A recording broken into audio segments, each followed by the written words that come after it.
അങ്ങനെ എന്തെല്ലാം ഇഷ്യൂകൾ സാധാരണക്കാരനെ പോലെ ഗുരു നേരിട്ടിരിക്കുന്നു. അപ്പോൾ ഗുരുവിനോട് ഓരോ കാര്യങ്ങൾ ചോദിക്കുമ്പോൾ പോലും സാധാരണ മനുഷ്യന്റെ നിലവാരത്തിൽ ഗുരു എത്രയോ കാര്യങ്ങൾ സംസാരിച്ചിരിക്കുന്നു. അപ്പോൾ ഗുരു പറയും, അതൊന്ന് ആലോചിച്ച് നോക്കട്ടെ, അത് ചിന്തിക്കട്ടെ, അതൊന്ന് പിന്നെ ഓരോ കാര്യങ്ങൾ നമ്മൾ ഈ അതിഭാവത്വം കലർന്ന് ഒരു ഗുരുവിന്റെ ശരീര മനസ്സിനെ മാത്രം അതിഭാവത്വം കലർന്ന് പറയാതെ അതിൻ്റെ ആ പ്രകാശ സ്വരൂപം എങ്ങനെ പ്രവർത്തിച്ചു.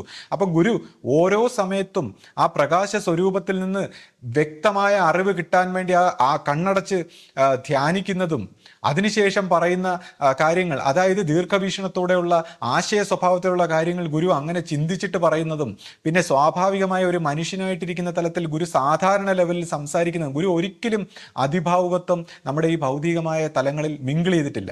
ഒരു അതിഭാവുകത്വം കഴിഞ്ഞ ഒരു ദൈവികതം എന്നുള്ള രീതിയിലല്ല, സാധാരണ രീതിയിലാണ് എല്ലാ കാര്യങ്ങളും ഹാൻഡിൽ ചെയ്തേക്കുന്നത്. അപ്പോൾ ആ ഗുരുവിൻ്റെ ഓരോ പെരുമാറ്റങ്ങളും സാധാരണക്കാർ എത്ര കാര്യങ്ങൾ ഗുരു മാറ്റി പറഞ്ഞു.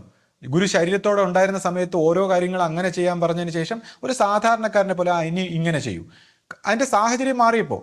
അപ്പോൾ ഈ ജീവിതം എന്ന് പറയുന്നത് ഇങ്ങനെയാണ്. ഈ സാഹചര്യങ്ങൾ മാറുന്നതിനനുസരിച്ച് ഗുരു തന്നെയാണ് എത്രയോ കാര്യങ്ങൾ അങ്ങോട്ടും ഇങ്ങോട്ടും മാറ്റി പറഞ്ഞു, എടാ അങ്ങനെ ചെയ്യും. എന്നിട്ട് എത്ര പേരോട് ഗുരു ആലോചിച്ചിട്ടുണ്ട് എന്തെല്ലാം കാര്യങ്ങൾ, ഒരു കാര്യം എങ്ങനെ ചെയ്യണം, അല്ലെങ്കിൽ ഇന്ന രീതിയിൽ.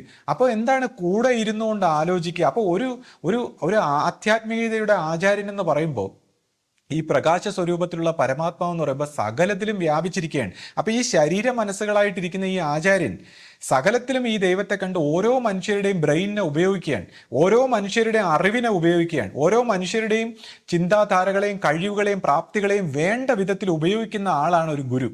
അല്ലാതെ സ്വന്തം ശരീര മനസ്സുകളിലൂടെ മാത്രം നടക്കണമെന്ന് വിചാരിക്കുന്ന ആളല്ല ഗുരു.